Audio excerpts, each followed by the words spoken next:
Welcome to MSD kitchen. இன்னைக்கு நாம பேக்கரியில வாங்குற சென்னா மசாலா எப்படி செய்யறதுன்னு பார்க்கலாம். இதை நம்ம வீட்லயே ஹெல்தியா நம்ம பசங்களுக்கு செஞ்சு கொடுக்கலாம். அதுக்கு வந்து இந்த மாதிரி வெள்ளை மூக்கடலையை வந்து ஒரு 8 மணி நேரம் ஊற வச்சு இந்த மாதிரி நல்லா வேக வச்சு எடுத்துக்கோங்க. நல்லா வெந்திருக்கணும்.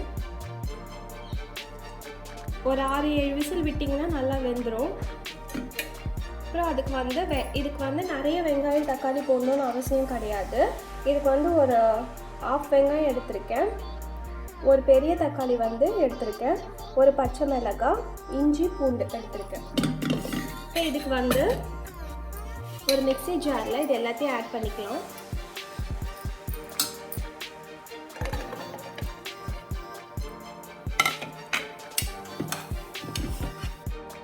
இது கூடவே கொஞ்சம் மூக்கடலையும் ஆட் பண்ணிக்கலாம்.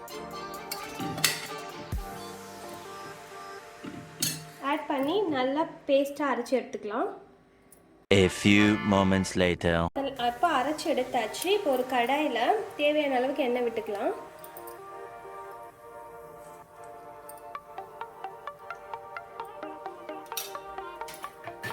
இப்போ எண்ணெய் நல்லா சூடாகட்டும்.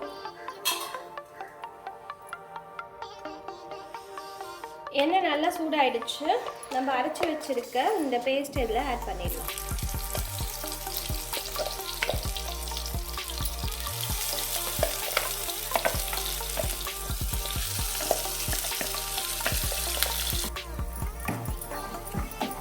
இப்போ நம்ம இந்த அரைச்சி வச்சிருக்க பேஸ்ட்டை எண்ணெயில் ஆட் பண்ணிட்டோம்.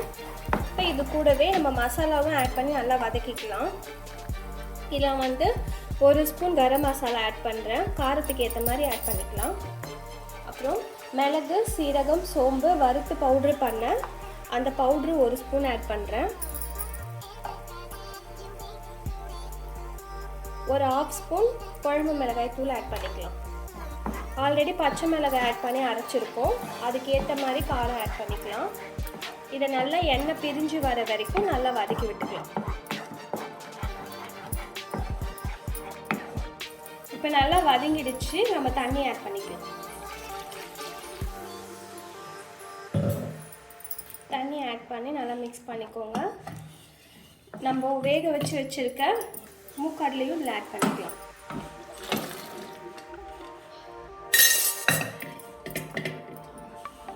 கொஞ்சம் தண்ணி நிறைய ஆட் பண்ணி நல்லா கொதிக்க விடணும்.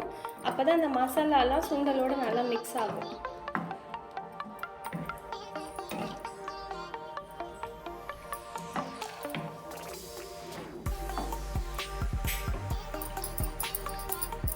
ஆல்ரெடி மூக்கடலை வேக வைக்கும் போது நான் உப்பு போட்டிருக்கேன். இப்போ அதனால் பார்த்து உப்பு ஆட் பண்ணிக்கலாம். இப்போ இது நல்லா கொதிக்கணும். கொதிச்சு சுண்டணும்.